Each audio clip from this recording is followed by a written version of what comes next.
अस्सलाम वालेकुम। दुरूद शरीफ पढ़ना।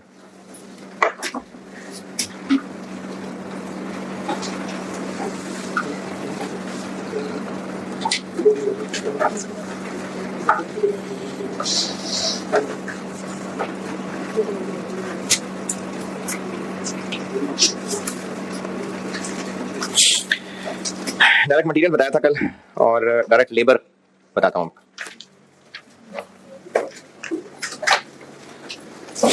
अच्छा, इसमें जरा रश ज्यादा है इसलिए मैं ना आपको ये यहाँ बोर्ड पे भी दरख्त बना बता देता हूँ। लिखा है सब कुछ बना हुआ है, लेकिन समझाने के लिए मैं दरख्त भी बना देता हूँ।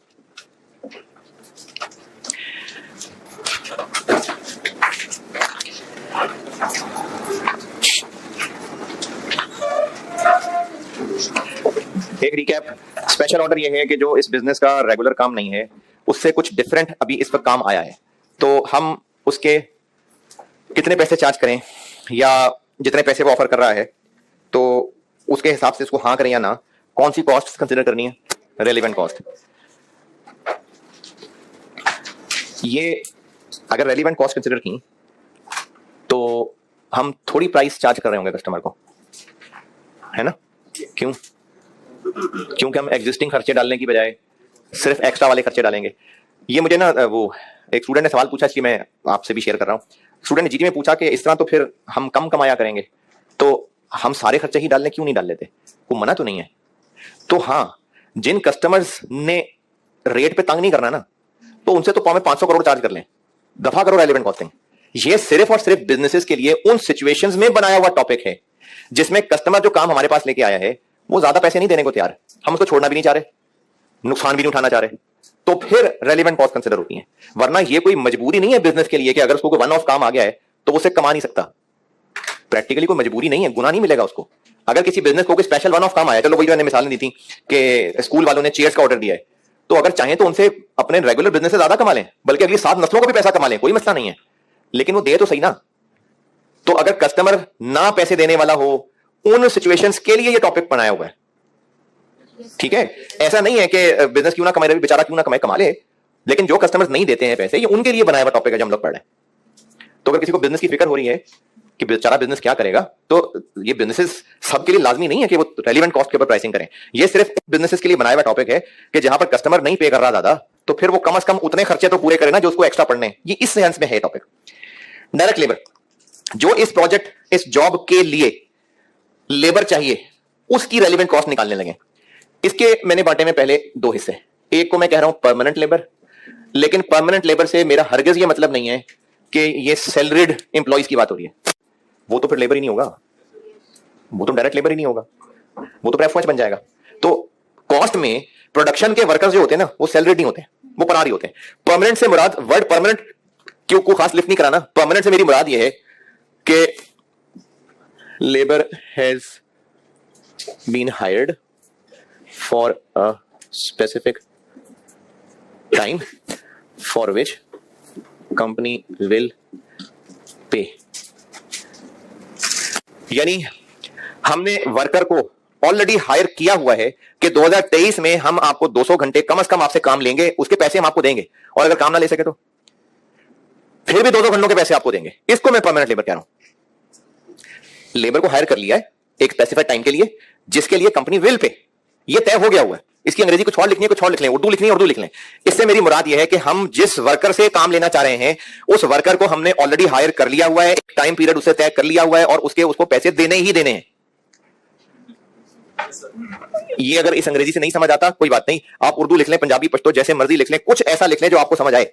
ये उस वर्कर की बात हो रही है जिसको हम ऑलरेडी हायर कर चुके हैं, उससे एक टाइम तय हो चुका है। मिसाल के तौर पे उस वर्कर से कहा है कि 2023 में 200 घंटे तुमने हमारे नाम करने, हमने 200 घंटों में तुमसे काम लेना है और उसके पैसे देने। अगर काम ना ले सके फिर भी तुम उनको 200 घंटों के पैसे हम तुम्हें देंगे। ये मुराद है इससे। हाँ? नहीं, सिर्फ ये नहीं है कि रेगुलर लेबर है। जो रेगुलर लेबर है, हो सकता है उसके साथ ये तय हुआ हो कि जिस दिन काम लेंगे उस दिन पैसे देंगे, जिस दिन काम नहीं लेंगे उस दिन पैसे नहीं देंगे। तो वो ये वाली बात नहीं है। यानी एक वर्कर जो हमसे 15 साल से काम कर रहा है, हो सकता है उसके साथ भी दिहाड़ी का सिस्टम तय हो, तो वो ये नहीं है। ये वो है जिसमें एक सर्टेन टाइम के लिए उनको हमने कह दिया हुआ है कि इस टाइम में हम आपको अपने पास रखेंगे और पैसे भी देंगे। काम हुआ तो काम भी लेंगे, ना हुआ फिर भी पैसे आपको मिलेंगे। ये वाली बात है। अब हमें इस दौरान उस स्पेसिफिक जॉब के लिए 4 बुनियादी बातें, हम जिस जॉब को इवेल्युएट कर रहे हैं उसकी वजह से जो आउटफ्लो होगा, इसकी वजह से जो इनफ्लो होगा। एक इनफ्लो होना था, इस जॉब की वजह से जाया हो जाएगा, वो रेलेवेंट आउटफ्लो है। एक आउटफ्लो होना था जो इस जॉब की वजह से बच जाएगा, वो इनफ्लो है। ये सारा टॉपिक इन्हीं 4 बातों पे ही है। हमें इस जॉब के लिए एक वर्कर चाहिए जिसे काम लेना है और उसकी रेलेवेंट कॉस्ट निकालनी है। क्यों निकालनी है रेलेवेंट कॉस्ट? क्या कर रहे हैं हम? हमने इस स्पेशल ऑर्डर को इवेल्युएट करने के लिए सिर्फ और सिर्फ वो आइटम्स कंसीडर करनी है जो रेलेवेंट फॉर द जॉब है। तो वो वर्कर जिसे हमें काम लेना है, वो वर्कर हमारा परमानेंट है, लेकिन परमानेंट का वर्ड इंपॉर्टेंट नहीं है, ये चीज इंपॉर्टेंट है। और spare time available out of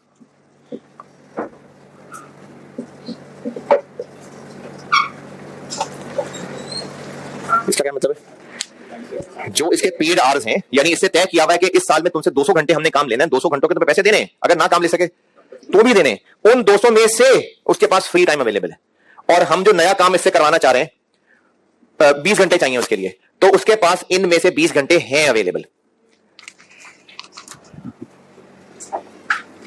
अगर अवेलेबल हैं तो फिर आगे फिर 2 बातें, उससे इन 200 घंटों का क्या तय हुआ था। अगर यह तय हुआ था कि तुम जीतो या हारो हमें तुमसे प्यार है, यानी अगर यह तय हुआ था कि चाहे हम तुमसे काम ले सकें या ना ले सकें तुम्हें पैसे पूरे के पूरे मिलेंगे, इसको मैं कह देता हूं full wage rate is payable in idle hours.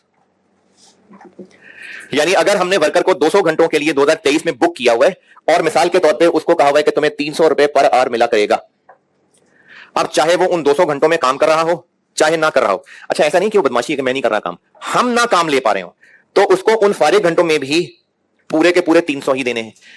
अब अगर इस जॉब में उससे 20 घंटे काम करा लिया तो इस 20 घंटे काम कराने की वजह से उसको एक्स्ट्रा क्या पे करना पड़ेगा? क्यों? कुछ भी नहीं, क्योंकि हम उन्हीं 200 घंटे जिसके साथ उससे ऑलरेडी तय हुआ है कि 200 घंटों में तुम्हें पर आवर 300 देने ही देने, उन्हीं 200 घंटों में अगर हमें लग रहा है कि वो 20 घंटे फारिग होगा और उसके वो 20 घंटे हम यूज कर लेंगे तो एक्स्ट्रा जैसे क्या जाएगा? कुछ भी नहीं। तो इस शाख का आंसर है कि रेलेवेंट कॉस्ट कुछ भी नहीं। लेकिन अगर उससे तय किया हुआ था कि अगर तो फारिग बैठे फिर तो पैसे थोड़े लो ना यार, ज्यादा क्यों लेते हो? फिर मिसाल के तौर पे उससे तय किया हुआ था कि अगर फारिग बैठे तो फिर 300 नहीं देंगे, फिर 120 देंगे। अब इस जॉब पे इस वर्कर से काम लेना क्या रेलेवेंट होगा? 180। क्यों? अच्छा, जब हमने ये देखना है ना कि इस जॉब की वजह से क्या है, तो ये देखना है हमने जस्ट इस जॉब से पहले की पोजीशन पे खड़े हो गए। यानी हमने देखना है कि अगर जॉब ना हुई तो क्या होने वाला था। अगर जॉब ना होती तो वो फारिग तो है, कितने पैसे देने थे इस शाख में? 300। अब अगर हम उसके उसी फारिग टाइम में से 20 घंटे काम करवा लेंगे तो फिर भी 300 देने होंगे, तो कुछ एक्स्ट्रा नहीं है। अगर ये जॉब ना होती तो वो फारिग लेने वाला था और उसको कितने मिलने थे? 120। अब इस जॉब की वजह से 300 देंगे तो एक्स्ट्रा क्या बना? 180। तो इस सूरत में रेलेवेंट कॉस्ट हो जाएगी 180।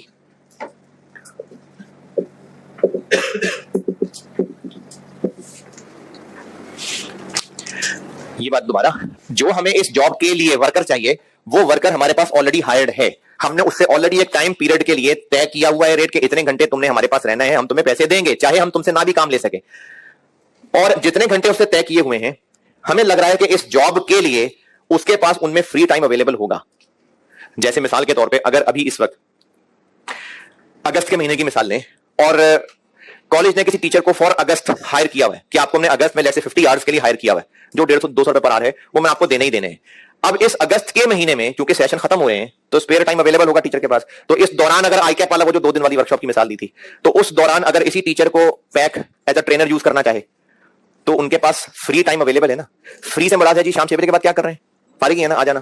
क्या मुराद है फ्री टाइम अवेलेबल? जो वर्किंग आवर्स उनके पेड तय हैं उनमें से फ्री अवेलेबल है, क्योंकि अभी काम का प्रेशर नहीं है। उस फ्री में से जो इस जॉब के लिए 20 घंटे चाहिए वो यूज कर लेंगे, तो उनकी रेलेवेंट कॉस्ट क्या होगी? ये वो 2 शाखें बनाई हैं। और अगर ऐसा नहीं है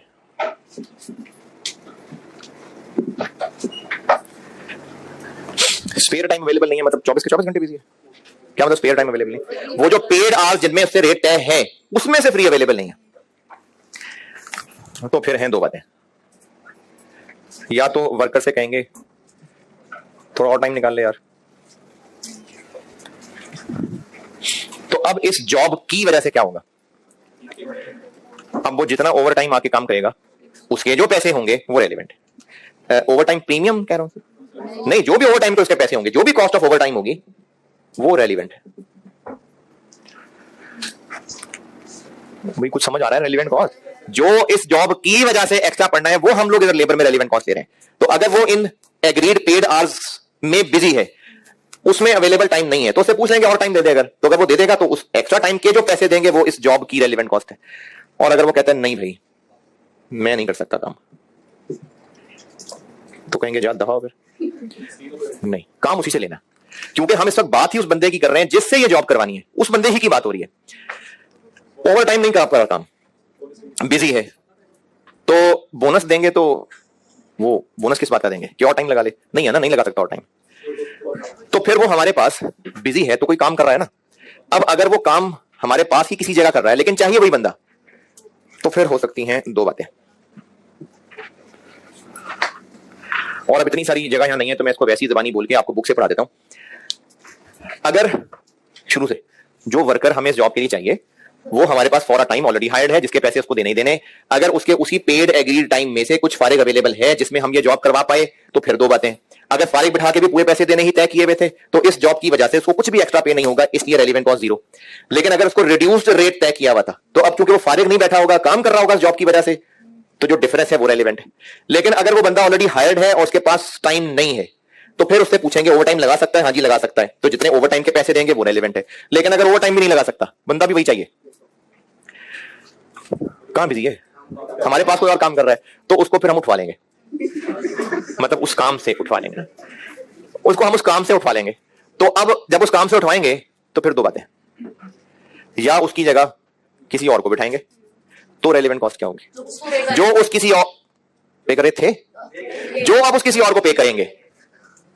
हमें इस जॉब के लिए मिस्टर ए ही चाहिए, मिस्टर ए से कोई और काम हो रहा था, अब उसको उस काम से शिफ्ट करके यहां लाएंगे और उसकी जगह बी आएगा वहां, तो ए को इस जॉब पे यूज करने की रेलिवेंट कॉस्ट क्या होगी, जो बी को पैसे देंगे, क्योंकि जॉब की वजह से हमें एक्स्ट्रा क्या पड़ा है, जो बी को पैसे देंगे। तो अगर उसकी जगह कोई और बंदा आ सकता है तो रेलिवेंट कॉस्ट क्या हुई, उस किसी और बंदे के पैसे। इस बंदे के अपने पैसे क्यों नहीं, क्योंकि उसको उस पुराने काम पे बिठाएं या इस काम पे बिठाएं, उसको तो पैसे देने ही थे। अच्छा अगर ऐसा हो कि इसको हम पहले 500 पर आवर दे रहे थे, अब उसकी जगह जो बंदा लाएंगे वो 400 पर आवर वाला होगा, तो रेलिवेंट कॉस्ट क्या हुई, 400 पर आवर, और उसको यहां लाने से हम 550 देंगे, तो 400 भी, और जो एक्स्ट्रा 50 है वो भी। तो इसको अगर हमने यहां शिफ्ट किया और इसकी जगह रिप्लेसमेंट वाला बंदा आ सकता हुआ, तो रेलिवेंट कॉस्ट क्या हुई, उस रिप्लेसमेंट वाले बंदे की कॉस्ट। और अगर नहीं आ सकता, उसकी जगह कोई ले ही नहीं सकता, तो वो काम बंद करना पड़ेगा हमेशा के लिए, कितने अरसे के लिए, तो फिर रेलिवेंट कॉस्ट क्या होगी, जो उन 20 घंटों में उस काम से कमा सकते थे नहीं कमा सकेंगे, कुर्बानी, वो कुर्बानी रेलिवेंट होगी। तो अब आप ऐसा करें कि पेज नंबर 263 पे लेबर की हेडिंग है, उसमें एक शेडेड सी लाइन है परमानेंट, उसके अंदर जितनी लाइनें लिखी हैं ये सब पढ़ लें कॉन्ट्रैक्ट लेबर से ऊपर ऊपर। हाँ, जो कॉन्ट्रैक्ट लेबर से ऊपर ऊपर पढ़ेंगे उसका फार्मूला आपको समझ अभी नहीं आएगा, वो सवाल के साथ आएगा। अदरवाइज ये परमानेंट लेबर वाली सारी अंग्रेजी पढ़ लें, और जितना मैंने अभी समझाया है, और वो मैंने अंग्रेजी भी लिखी हुई है, अगर आपको वो अंग्रेजी उतनी समझ नहीं आ रही ना, तो आप अपने अल्फाज में इसको मजीद बढ़ा लें। एक बार वो सारा पढ़ लें, उसके बाद सवाल पूछें, पहले पढ़ लें, हैं समझ नहीं आई। वो वर्कर जिस डिपार्टमेंट में काम करता था, उससे जो प्रोडक्ट बनाता था, अब उसको हमें कुछ दिनों के लिए इस नई जॉब पे लाना पड़ेगा, तो वो जो पुराना काम कर रहा था उसकी जगह कोई और बंदा लाएंगे ना। नहीं, आप पूछ कर रहे हैं दूसरा किसको कह रहे हैं, पहला किसको कह रहे हैं, बंदा अवेलेबल है। अच्छा, अगर रिप्लेसमेंट वाला बंदा अवेलेबल नहीं है तो वो जो काम करता था वो काम फिर कुछ दिनों के लिए बंद करना पड़ेगा ना। आप संजय वो एक दुकान पे बैठता था, अब उसको हमने वहां से शिफ्ट करके कुछ दिनों में एक काम करवाना है, दुकान पे उसकी जगह कोई और नहीं बैठ सकता, तो दुकान बंद करनी पड़ेगी। अब दुकान बंद करने से क्या होगा, जो कमाना था वो रह जाएगा, वो कंट्रीब्यूशन लॉस्ट, वो रेलेवेंट कॉस्ट होगी।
थर्ड पॉइंट पॉइंट की बात ये है कि जो लोकेशन लेबर की अवेलेबल नहीं है, हम काम करते हैं ये कॉस्ट ऑफ लेबर में ऐड होगी। उसकी मैं वजह बताता हूँ, सवाल के साथ बताता हूँ।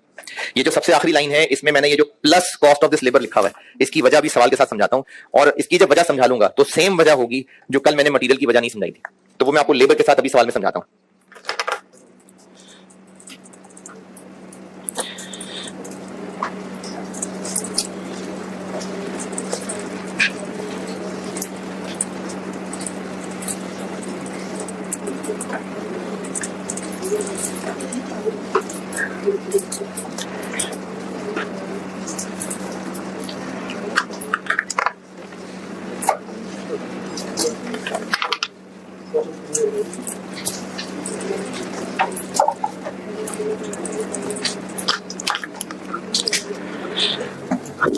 हाँ जी जी, देखिए अगर आपने बोला कि अब वो मतलब जिसने हमसे वो काम कराया कुछ समझ लगे तो हमसे सस्ती में बनवाना चाह रहे थे, ठीक है, सस्ती बनवाना चाह अच्छा। रहे हैं।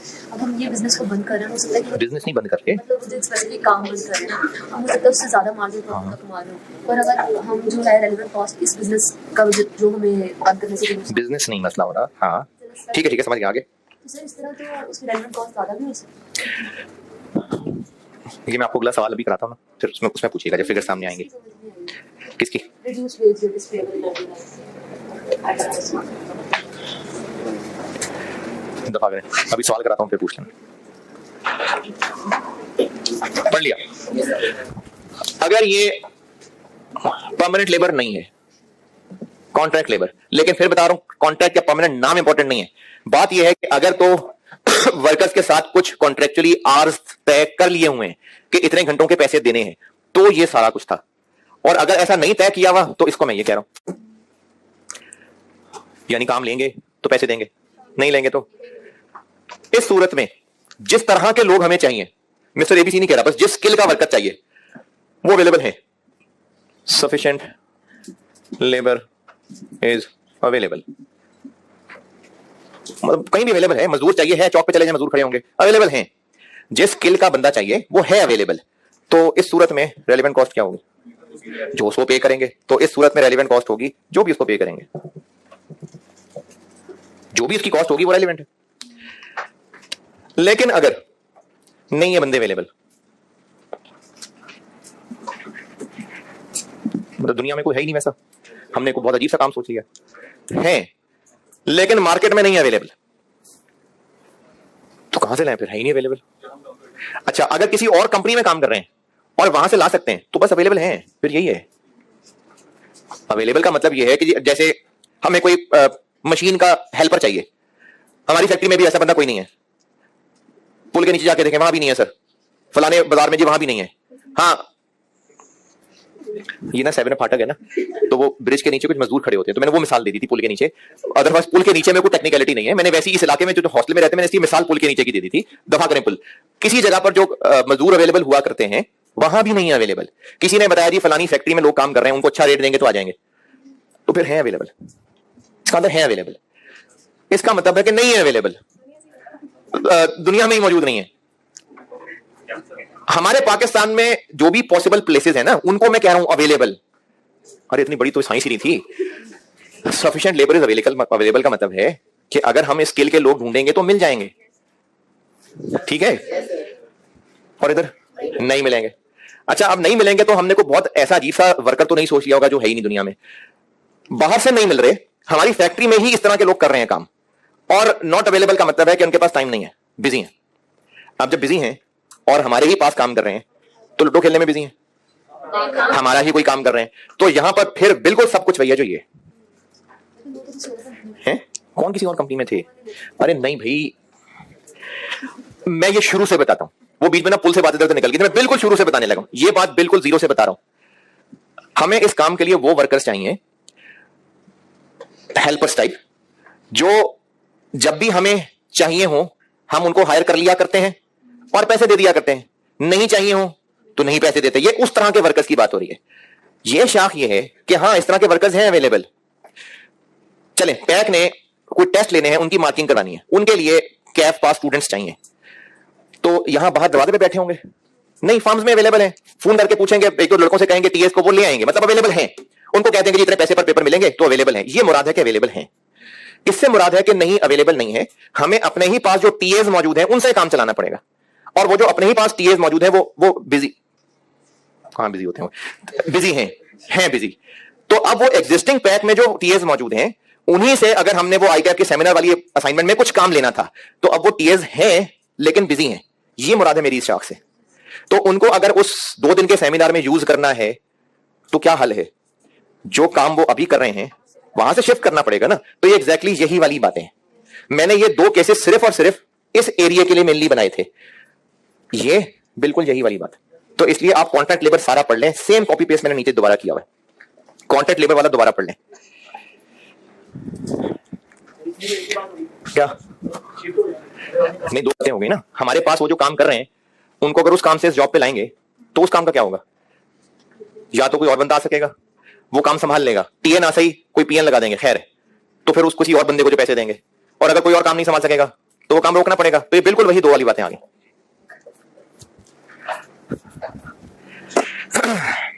ये लेबर की सारी डिस्कशन में अगर कुछ कच्चा कच्चा रह गया है तो मैं भी सवाल कराता हूं, उस सवाल में सारी चीजें दोबारा समझा दूंगा, फिर पूछिएगा जिसके जो जो सवाल पेंडिंग है। जी जी, इसीलिए ना मैंने कोशिश की हुई है कि वहां अंग्रेजी जितनी कोई मैं डिटेल लिख सका, तो अगर मेरे लिखे वैसे आपको बात पूरी कन्वे हो रही है तो ठीक है, अगर नहीं तो ऊपर आप अपनी कहानियां लिख लें। और अगर अभी समझ नहीं आ रहा क्या कहानियां लिखनी है तो मुझे एक सवाल पूरा करवाने दें, फिर लिख लीजिएगा कहानियां। अब आप आ जाइए, इलस्ट्रेशन 2 की थी, 3 पढ़ लें, मैं करता हूं बोर्ड पे। इलस्ट्रेशन 3 पढ़ लें, मैं बोर्ड पे करता हूं।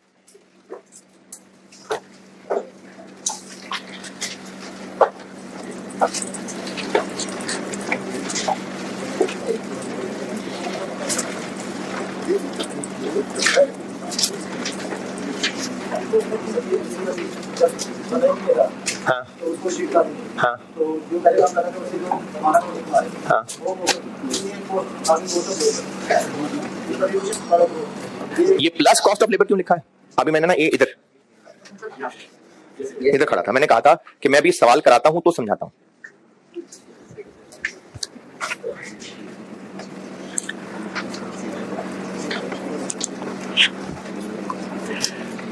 इलस्ट्रेशन 3 पढ़ लीजिए, पेज 268। इलस्ट्रेशन 3 पढ़ ले, मैं करता हूं बोर्ड पे।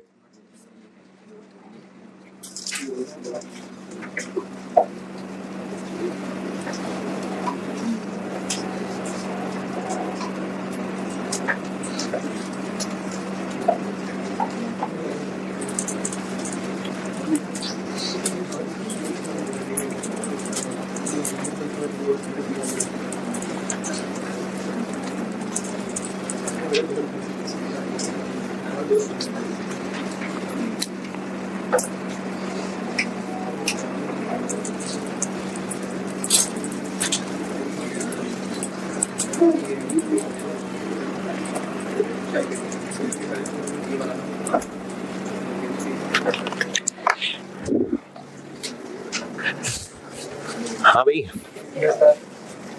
अच्छा हाँ, वो एफआर 1 में मैंने की थी बात, कॉस्ट भी कर दूं। आई कैप के ने वो एक पॉलिसी रूल रही है ग्रुप्स में कि कॉस्ट पास करेंगे तो आप इस काबिल हैं कि एमएफए का पेपर दे सकें, और इसी तरह एफआर 1 पास करेंगे तो इस काबिल हैं कि एफआर 2 का पेपर दे सकें। मैं आपके जज्बात से बिल्कुल एग्री, मुत्तफिक हूं, और चूंकि ये ऑनलाइन बात हो रही है तो मैं फिर कुछ कहना नहीं चाहता, वरना बच्चे ना क्लिप निकाल के एक मैं देख रहा था, मैंने उस दिन जो यहां समझा रहा था बातें कि सीवीपी में कुछ समझ नहीं आ रहा, वो मैं देखा एक बच्चे ने इस पे सैड म्यूजिक लगा के ना इतना सा क्लिप बना के वो तो इसलिए बस सिर्फ यही कह सकता हूं कि ये एक डैश पॉलिसी है। तो अभी मेरा मशवरा आपको ना दो है। एक मशवरा तो ये है कि आपके पास ना अभी बिल्कुल टाइम नहीं है इस वक्त इस बहस पे जाया करने का, ग्रुप्स के अंदर बुरा बुला कहने का, गालियां देने का कि क्या हुआ है। आपके लिए इस वक्त ज्यादा कीमती है सितंबर में होने वाले पेपर्स। अभी आप सारी बातें छोड़ के उन पेपर्स पे फोकस करें और इस तरह की डिस्कशंस का बिल्कुल हिस्सा ना बने। दूसरा मशवरा यह है कि जब आप पेपर्स दे लें फिर तब जरूर मुख्तलिफ सियानों से मशवरा करके स्टेप लीजिएगा। अभी इस वक्त आप बिल्कुल इस बात पे टाइम जाया ना करें। होना था हो गया, क्यों हुआ, उससे क्या हासिल होगा, मेरी समझ से बाहर है। लेकिन आपको सिर्फ ये कह रहा हूं कि अभी आप अपने पेपर्स पे फोकस करें। अभी इस बहस में ना पड़े कि मेरे तो साथ 2 पेपर रहते हैं, बताएं मेरे साथ क्या होगा। जो होगा वो बाद में होगा, पहले ऑटम 23 होगा, पहले उसके ऊपर फोकस करिए। और जब एक बार आप वो पेपर दे दें उसके बाद जरूर अच्छा मशवरा करके, तब तक हम भी काफी चीजों में क्लियर हो गए होंगे और हम मतलब कॉलेज टीचर्स हम भी कोशिश तो अपने तौर पे जो भी कर सके करेंगे। इसमें चेंज तो मुझे नहीं लगता कोई होगी, लेकिन वैसे वो बच्चे जिनके पेपर ही लेट से 2 रहते हों, यानी स्प्रिंग 24 में उनका रहता है FAR 1 और FAR 2 था, तो क्या वो उस पर साल लगाएंगे? इस तरह के बच्चों का आई अंडरस्टैंड के कुछ ना कुछ एग्जामिशन मिल जाएगी, ये मेरा जाती अंदाजा है। लेकिन इस पे जब क्वेरीज जाएंगी तो मेरे ख्याल में इस तरह के मसले शायद रिजॉल्व हो जाएंगे। लेकिन ये पॉलिसी कि FAR 1 पास किए बगैर FAR 2 क्यों नहीं दे सकते, कॉस्ट पास किए बगैर MFA क्यों नहीं दे सकते, ये बेशक एक डैश पॉलिसी है, लेकिन फैक्ट क्या है कि पॉलिसी है, वी हैव टू फॉलो। अब उसमें आप सितंबर में सिर्फ और सिर्फ एग्जाम पे फोकस करें, उसके बाद फिर पूरी तरह मशवरे करके फिर अगला स्टेप लेना। अगले स्टेप से मुराद है कि अगले पेपर्स कौन से पढ़ने हैं, कैसे पढ़ने हैं, ठीक है, वो फिर उसके बाद फैसला करना। अभी सिर्फ एग्जाम पे फोकस करें। इलस्ट्रेशन 3,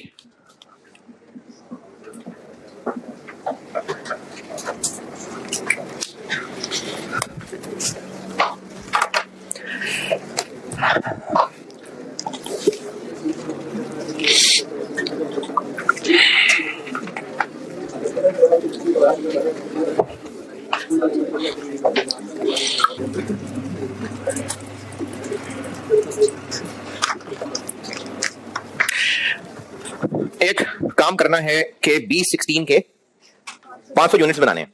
अब उन 500 यूनिट्स बनाने के लिए हमें 3 तरह के लोग चाहिए, स्किल्ड, सेमी स्किल्ड और अनस्किल्ड। तो स्किल्ड की बात करते हैं पहले। टोटल कितने आवर्स चाहिए इन लोगों के? 500 इंटू 3, 1500 आवर्स चाहिए। और ये लोग कहां से आएंगे? ये हमारे पास ऑलरेडी हायर्ड है और इनके साथ हमने तय किया हुआ है कि आपसे हमने काम लिया तो 200 पर आवर देंगे और काम ना ले सके तो भी 140 रुपए तो देंगे ही। इस वादे के साथ उनके ऑलरेडी हम आवर्स खरीद चुके हुए हैं 800। ये 800 घंटे उनके हम खरीद चुके हुए हैं, जो अभी हमारी नजर में वो फारिग ही होंगे उन 800 घंटों में। तो उन 800 घंटों को तो करें ना यहां इस्तेमाल।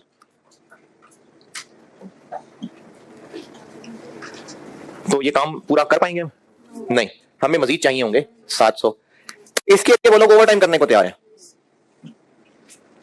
तो इन 800 और 700 आवर्स की रेलेवेंट कॉस्ट क्या हो गई? इन 800 की क्या?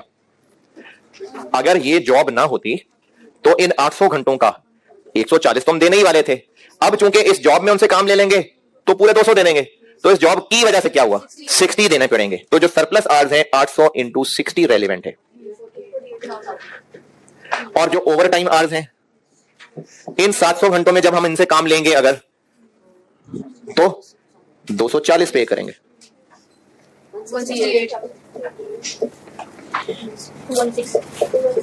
ये स्किल्ड लेबर है। अब बताएं कि जो मैंने पहले परमानेंट लेबर पढ़ाया था उसमें ये लेफ्ट वाली शाख और ओवर टाइम, अब बताएं उनमें जो पूछना है जी, वो रिड्यूस वाला।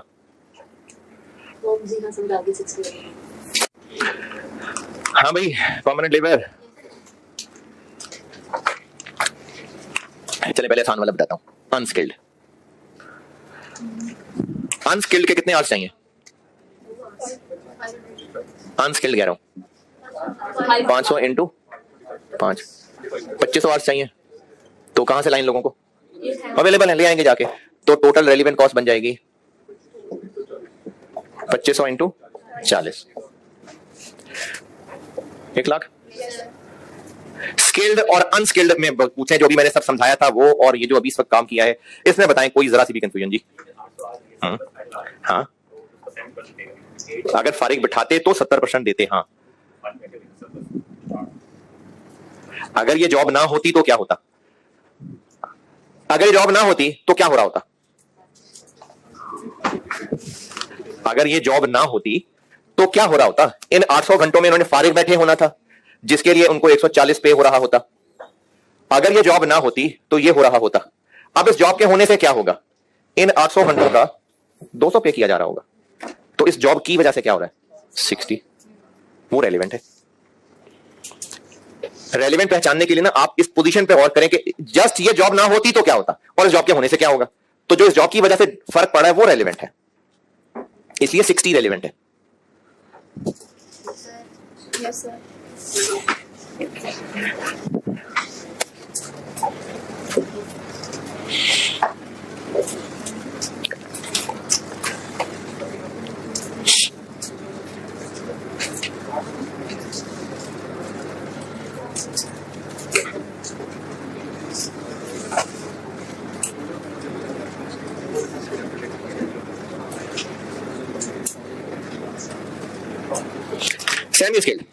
सेमी स्केल समझाता हूं।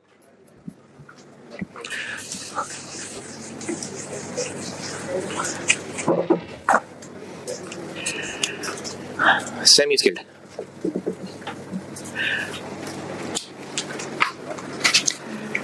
स्किल्ड के टोटल आवर्स कितने चाहिए होंगे?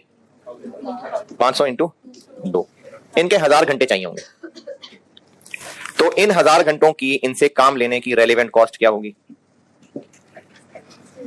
1000 इंटू समथिंग। अब वो जो इंटू समथिंग है वो निकालता हूं। ये लोग फारिग हैं, क्या कर रहे हैं? ये B25 बनाया करते हैं। तो अगर इनको हमने B16 पे करना है इस्तेमाल, तो उसकी जगह और बंदा आ सकेगा? नहीं भाई, लिखा हुआ है नहीं आएगा तो B25 रोकना पड़ेगा हमेशा के लिए, इन 1000 घंटों तक रोकना पड़ेगा। तो जो B25 से हम कमा लिया करते थे वो कुर्बानी हो जाएगी। अब वो कुर्बानी रेलिवेंट है। क्या कमा लिया करते थे? प्रॉफिट या कंट्रीब्यूशन? प्रॉफिट या कंट्रीब्यूशन? क्या फर्क है? तो फिक्स कॉस्ट तो वैसे भी होनी है ना, तो कंट्रीब्यूशन। तो उससे हम जो कंट्रीब्यूशन कमा लिया करते थे वो कुर्बानी हो जाएगी। अब तो हम B25 से कंट्रीब्यूशन क्या कमाते थे? सेल प्राइस कितनी? 510। मटेरियल कितना? लेबर कितना? वेरिएबल ओवरहेड्स कितने? फिक्स्ड ओवरहेड्स नहीं। 105 इधर मल्टीप्लाई कर दो।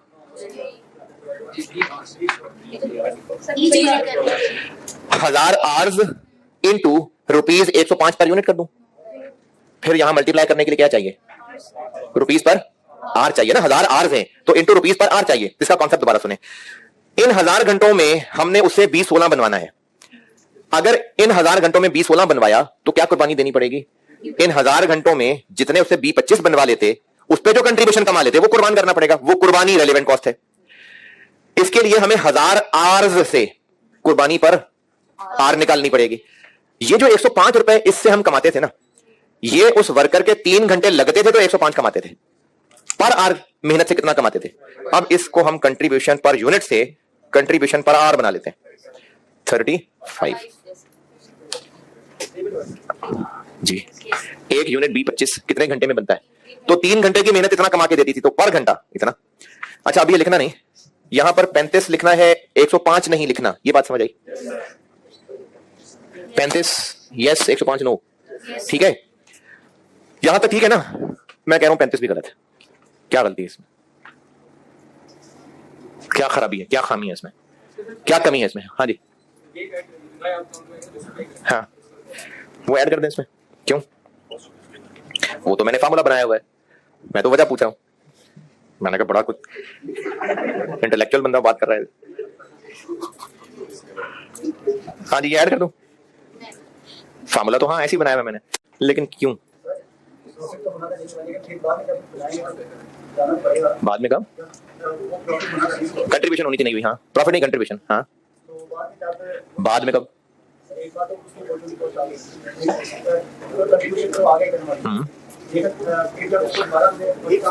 वही किसको कह रहे हैं? प्रोनाउन बहुत सारे आगे, वही से क्या मुराद है? हाँ, तो हम बाद की तो बात ही नहीं कर रहे। हम ये कह रहे हैं कि उन 1000 घंटों में क्या होगा। ये 1000 घंटे कौन से हैं? जो B16 बनाने के लिए 1000 घंटे चाहिए। इन 1000 घंटे इस बंदे से काम लेने के लिए हमें कुर्बानी देनी पड़ रही है ना। क्या कुर्बानी? के उन 1000 घंटों में हम B25 नहीं बनवा रहे होंगे, बाद में तो बनवा ही लेंगे। उन 1000 घंटों की बात हो रही है। तो B25 नहीं बनवाएंगे। क्या क्या क्या? हाँ जी जी, वही तो बेटे पूछा हूँ, उसकी कौन सी रेलिवेंट कॉस्ट है? 60। आप बाद वाली 25 दोबारा बनवाना शुरू कर देंगे, वो बात है। हम बात ही सिर्फ 1000 घंटे की कर रहे हैं। तो ये 35 रहेगा या 60 भी ऐड होगा? मैंने लिखा हुआ फार्मूला, ठीक है, लेकिन क्यों? इसको हम पेमेंट नहीं करेंगे ना, हाँ 60 पर आप इसको पेमेंट करेंगे, ठीक है, तो इसलिए ऐड होगा।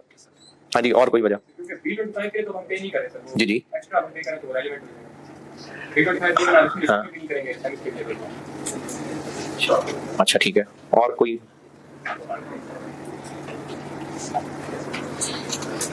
हाँ जी, ऐसा स्किल वाला पार्ट है, स्किल वाले का 60 आ रहा है।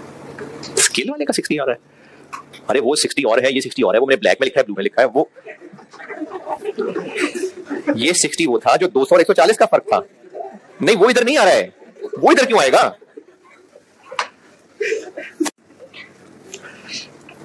अरे कुछ तो सोचा होगा ना बात करने से पहले। क्यों आ रहा है इधर? ये सेमी स्किल नहीं है, ये स्किल नहीं है ना, ये तुम सेमी स्किल, ये तो और ही लोग हैं, और लोगों की बातें हो रही हैं। तो वो 60 नहीं है इधर। ये 60 कौन सा लिख दिया मैंने वैसे भी? ये वो जो ब्रैकेट में लिखा हुआ है ना 3 घंटे, इधर ये वो वाला 60 लिखा मैंने। B25 के टेबल में देखें, ब्रैकेट में लिखा हुआ है 3 आवर्स और उसके सामने 180 रुपए आ रहा है, तो ये वो 60 पर आ रहा है। इस 60 को यहां क्यों ऐड करना है नहीं करना है, ठीक है। एक ने कह दिया कि B25 अब नहीं बनाएंगे तो B16 बनाएंगे, तो उसको 60 पे करेंगे, ठीक है। रिपीट करें कॉस्ट? अच्छा जी, और मैं तो बता ही दूंगा ना यार, लेकिन बताए ना, कह रहा हूं सोचने को। तो 35 ही आएगा या 95? जी और 325 में सील तो करेंगे, तो डील और डील तो रेट नहीं लगेगी, लेकिन लेबर को पैसे दे ही नहीं ना स्कीम। हाँ, ठीक है, इसलिए कंट्रीब्यूशन बात ऐड बैक करेंगे। जबरदस्त। हाँ जी, आप क्या कह रहे हैं कि ऐड बैक करें? ठीक है जी, शाबाश। ये मैं इसमें ऐड नहीं कर रहा हूं, ऐड बैक कर रहा हूं।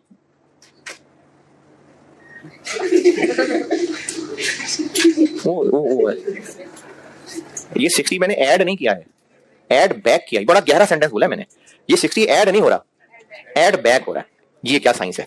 अभी जब मैंने दरख्त बनाए हुए थे और उन दरख्तों में एक शाख ये बनाई हुई थी कि हम मिस्टर ए को इस जॉब पे यूज करना चाह रहे हैं, तो वो हम अपनी ही फैक्ट्री के किसी और डिपार्टमेंट से उसको उठवा के यहां ले आएंगे और उसको वहां पर हम 500 पर आवर देते थे, यहां पर भी 500 पर आवर देंगे। तो रेलिवेंट कॉस्ट क्या ली थी है? उसकी जगह जो और बंदा ला रहे थे, इसकी रेलिवेंट कॉस्ट 500 क्यों नहीं ली थी? 500 तो पे कर रहे हैं उसको यहां बुला के। वो उस डिपार्टमेंट में बैठ के काम करता, ये जॉब ना होती तो भी 500 पर आवर जाना था। इस डिपार्टमेंट में आके इस जॉब पे काम करेगा तो भी 500 पर आवर देंगे, इसलिए रेलिवेंट नहीं ले रहे थे। इस हिसाब से हम पहले B25 बनवाते थे। ये जॉब ना होती तो क्या होता? तो भी वो काम कर रहा होता और 60 पर आवर दे रहे होते। अब इस जॉब पे ले आएंगे तो भी काम कर रहा होगा, तो भी 60 पर आवर देंगे। तो ये 60 रेलिवेंट नहीं है। ये मैंने 60 यहां इसलिए ऐड नहीं किया कि ये भी उसको पे करना है, तो 35 की कुर्बानी भी ले लें और साथ ये 60 भी ले लें, नहीं, इसलिए ऐड नहीं किया मैंने। ये ऐड इसलिए किया है, इसको जरा सारे को 3 से डिवाइड करें।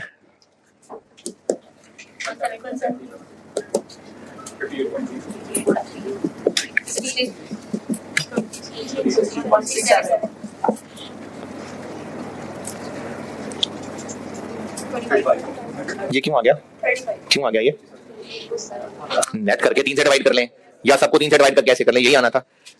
यानी ये जो 35 निकला हुआ है, इसमें ये सब कंसिडर हुए हैं। B25 नहीं बनेगा, बनता था तो बिकता था, नहीं बनेगा तो नहीं बिकेगा, रेलेवेंट चीज है। 25 बनता था तो मटेरियल लगता था, नहीं बनेगा, रेलेवेंट चीज है। 25 बनता था तो वेरिएबल खर्चा होता था, नहीं बनेगा तो नहीं रेलेवेंट है। लेकिन 25 बनता था तब भी उसको 60 पर आवर देते थे। अब भी वही बंदा हमारी ही फैक्ट्री में मौजूद रहेगा, उसको अब भी 60 पर आवर देंगे। तो इस 35 निकलने में एक ऐसी चीज माइनस हो गई हुई है जो नहीं होनी चाहिए थी। इसको सॉल्व करें। 95 इसकी कैलकुलेशन में ये माइनस नहीं होना चाहिए था, ये रेलिवेंट नहीं है। ये रेलिवेंट है, ये नहीं है। क्यों नहीं है रेलिवेंट? क्योंकि वही बंदा हमारे पास मौजूद है, उसी से हम लोग काम ले रहे हैं। बिजी आदमी है, B16 ना भी बनाते तो B25 बनाता था, पर आर को देते थे 60, अब भी देंगे। तो वो 60 रेलिवेंट नहीं है। लेकिन इधर माइनस करने से वो माइनस हो गया हुआ था, ऐड बैक कर देते हैं उसको, ताकि यही वाला 95 आ जाए। ये बात मैंने बेशक फार्मूला बना के लिख दी है। क्या फार्मूला बनाया हुआ है? कंट्रीब्यूशन ऑन दैट प्रोडक्ट पर, देखिए अंग्रेजी, पर आर ना, पर यूनिट नहीं, पर R plus cost of this labour. ये मैंने फार्मूला तो बना दिया, लेकिन असल में कॉन्सेप्ट ये है कि इस पर यूनिट को निकालते हुए ये माइनस नहीं करना चाहिए था, इसके बगैर आंसर निकालना चाहिए था। इसको करें 3 से डिवाइड, 95। ये रेलिवेंट कंट्रीब्यूशन लेना चाहिए था। तो मैंने आपको सवाल हल करने के लिए बता दिया कि 35 plus cost of this labour, ये मैंने आपको फार्मूला बना दिया। और ये सारी कहानी समझा इसलिए रहा हूं कि सवाल में हो सकता है आपको यह कहा जाए कि B25 के 1 यूनिट पे हम 285 रुपए कंट्रीब्यूशन कमाया करते थे इग्नोरिंग दिस लेबर। तो आप क्या करेंगे? आपको ये चीजें बताने की बजाय आपको कह देता कि B25 पे हम अभी 285 कंट्रीब्यूशन कमाया करते हैं इग्नोरिंग दिस लेबर। तो बस इसी को 3 पे डिवाइड करके 95 आ जाएगा, फिर ये ऐड करने की जरूरत नहीं है। इसलिए ये सारा कॉन्सेप्ट बता रहा हूं कि ये जो हम B25 की कुर्बानी दे रहे होंगे ये कंट्रीब्यूशन रेलिवेंट है, लेकिन 35 क्यों नहीं था? क्योंकि 35 कैलकुलेट करते हुए 60 माइनस हुआ था जो कि नहीं होना चाहिए था, वो ऐड बैक किया है। बस ये कहानी थी। तो अब हम यहां पर 95 लिखेंगे।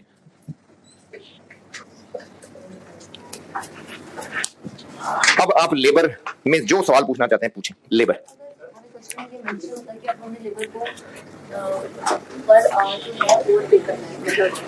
अब उसको 72 रुपए देने हैं तो वो 12 भी लिखते हैं।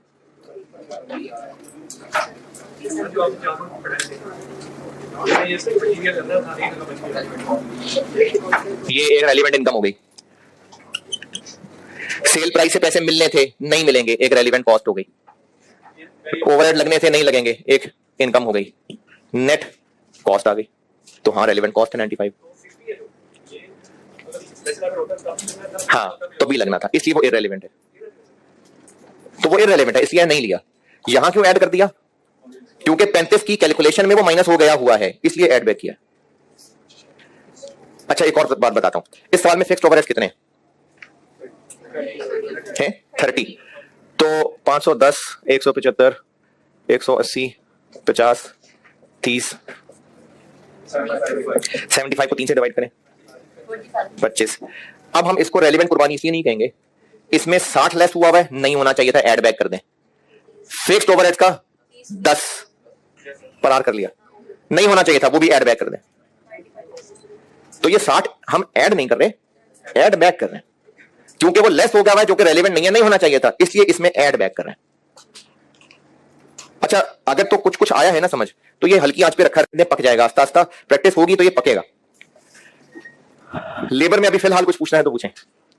ब्रेक बिल्कुल करते हैं, आप बिल्कुल हौसला रखे करते हैं ब्रेक। और चल ठीक है, फिर ओवरहेड बताने लगा था लेकिन नहीं, आप इस लेबर पे ही लंबी लंबी सांसें ले लें पहले। ये वाली क्लास मैं यहीं रोकता हूं, तो आप 10 मिनट के अंदर आ जाए, आना है तो फिर मैं 92 शुरू करता हूं। 3 बजे पढ़ाना शुरू कर दूंगा, मैं यहीं खड़ा हूं। ठीक है 91 बस।